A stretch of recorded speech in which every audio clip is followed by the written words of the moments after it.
Hello everyone, আমি মাহি চলে এসেছি নতুন একটা ব্লগ নিয়ে। আর আজকের ব্লগটা খুবই স্পেশাল। কেন জানো? আজ আমার গোপলায়ের বাড়িতে প্রথম পুজো।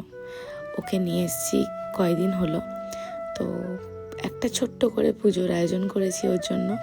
আমাদের মা সিংহবাহিনী আছেন, তো ওনার কাছে নিয়ে যাব গোপলাইকে। তোমরা সবাই দেখো আর আমার গপু কেমন হয়েছে সবাই বলো। তো গপুর জন্য যাচ্ছি শপিং করতে। কী করলাম সবটাই শেয়ার করব। আর ছেড়ে যাওয়ার আগে প্লিজ প্লিজ প্লিজ চ্যানেলটা সাবস্ক্রাইব করে আমার পাশে থেকো। গোপালের সোয়েটারটা একটু দেখি দাও। এই সোয়েটারটা নিলাম গোপালের জন্য, জানি না সাইজে হবে কি না। হয়ে যাবে না? হয়ে যাবে, এটা 10-এরই আছে। 11 নম্বর গোপালেরও হয়ে যাবে, সোয়েটার একটু বড় থাকে।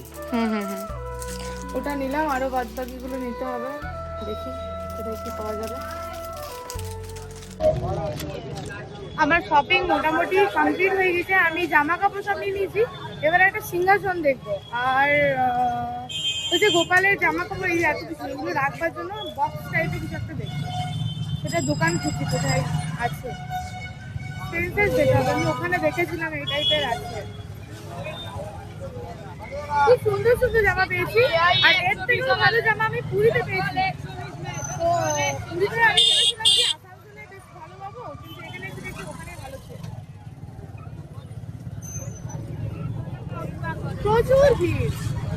দেখি গপুর জন্য ফুলের সাজ নিতে এসেছি। এই যে এরকম ধরনের মালা নিচ্ছি, একটা হাতের দুটো টাকা, একটা মুখ, তাহলে কমপ্লিট। একটা ঝুনঝুনি, একটা ছোট্ট মতো ঝুনঝুনি আমি দেখলাম কিন্তু ভালো লাগলো না এগুলো। দাদা বানিয়ে দেবে জলদি করে। ফুলের যা দাম! মুকুটটা কি দারুণ বানিয়েছে দেখো, অসাধারণ। আর একদম সাইজে গোপালের মাথার সাইজে। সব নেওয়া হয়ে গেছে, এই যে খুব সুন্দর হয়েছে। কেনাকাটি কমপ্লিট, ফুল সব নেওয়া হয়ে গেছে। এবার স্ট্রেট বাড়ি যাবো, আর মিষ্টিগুলো কালকেই নেবো। গোপালের ভোগের জন্য সমস্ত জোগাড় টোগাড় আমরা করেছি। উনুনে ভোগ হচ্ছে, আর ভোগে থাকছে লুচি, মা বানাচ্ছে মটরশুঁটি আলু টমেটো দিয়ে একটা সবজি, বেগুন ভাজা, আর থাকছে সুজি। আর তার সাথে থাকছে ফলের ভোগ, মিষ্টির ভোগ, পুরী থেকে খাজা আনা হয়েছে, খাজার প্যাকেট খোলা হয়নি, সেই ভোগ দিয়ে গোপালকে এখন ভোগ রান্না করে তারপর স্নান করাতে হবে গোপালকে। আর আমি দুধ ভুলে গেছি, ঘরে যে দুধটা আছে সেটা খাওয়া হয়ে গেছে। সোনামা, এটা কি সবজি রান্না করছো? আলুর সবজি, আলু মটরশুঁটি টমেটো।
সব প্রসাদ নিয়ে যাবি, ঠিক আছে?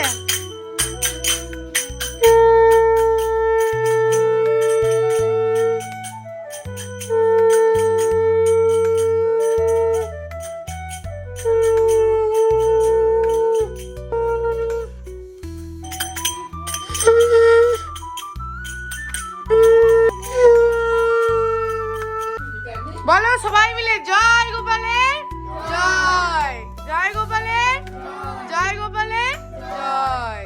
বাহ, ফাইনালি আমাদের গোপু সোনার পুজো হলো। গোপু সোনাকে সেবা দেওয়া হলো। এই তো আমার মিষ্টি, দেখো কি মিষ্টি লাগে। নজর না লেগে যায় ভাই, বলে মায়ের নজর লেগে যায়, নজর যেন না লাগে। আমি আগেই এমনি করে দিয়েছি। আর এই বড় গপু কি খাচ্ছে? প্রসাদ। গপু ভাই খেয়েছে প্রসাদ? ভালো লাগছে তো গপু ভাইকে?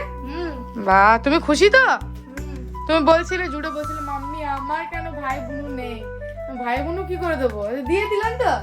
খুশি গপু সোনাকে নিয়ে? বলো জয় গোপালের জয় বলে দাও।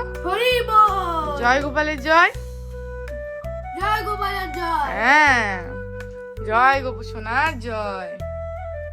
কি মিষ্টি, কি মিষ্টি। আমি বারবার নজর দিয়ে ফেলছি ভাই, আমি যাই এখান থেকে। এই যে গোপালের প্রসাদ পেয়ে গেছি। গোপালের প্রসাদ, লুচি, সুজি, তরকারি, ফল, মিষ্টি, বেগুন ভাজা, আর ছিল ফুলকপি ভাজা। আর বাড়িতে রান্না হয়েছে ভাত, ডাল, নিরামিষ রান্না আছে। রিঙ্কু, দুটো কেমন খেলি প্রসাদ বল? সব থেকে ইয়াম্মি কোনটা হয়েছিল? লুচি আর তরকারি কম্বিনেশনটা। আর সব থেকে মানে একটা কথা তোমাদের বলি, আজকে কিন্তু পূর্ণিমা, আর আমরা কেউ জানিও না আজকে পূর্ণিমা। অনেকে বলে পৌষ মাস খারাপ, পৌষ মাসে কোনো শুভ কিছু হয় না। পৌষ মাস কি করে খারাপ হতে পারে? পৌষ মাস হচ্ছে লক্ষ্মী মাস, পৌষ মাস লক্ষ্মীর মাস, পৌষ মাস হচ্ছে শুভ মাস। যা কিছু হয় গোপালের ইচ্ছাতেই, যা কিছু ওর ইচ্ছাতেই হয়। গোপালের ইচ্ছা আমরা কেউ জানি না যে আজকে পূর্ণিমা। পুজো হয়ে গেছে তারপরে জানতে পারলাম আজ পূর্ণিমা। ভালো দিনে আজ গোপালের পুজো হয়েছে। মানে সবই ওর নিজের জিনিস নিজে জোগাড় করে, নিজের জিনিস সব নিজেই করে নেয়, ঠিকঠাক করে নেয়। আমরা শুধুমাত্র, আমরা নিমিত্ত মাত্র, আমরা আর কিচ্ছু না। তো প্রসাদ খাবো ব্যাস। গোপু সোনা রেডি যাওয়ার জন্য।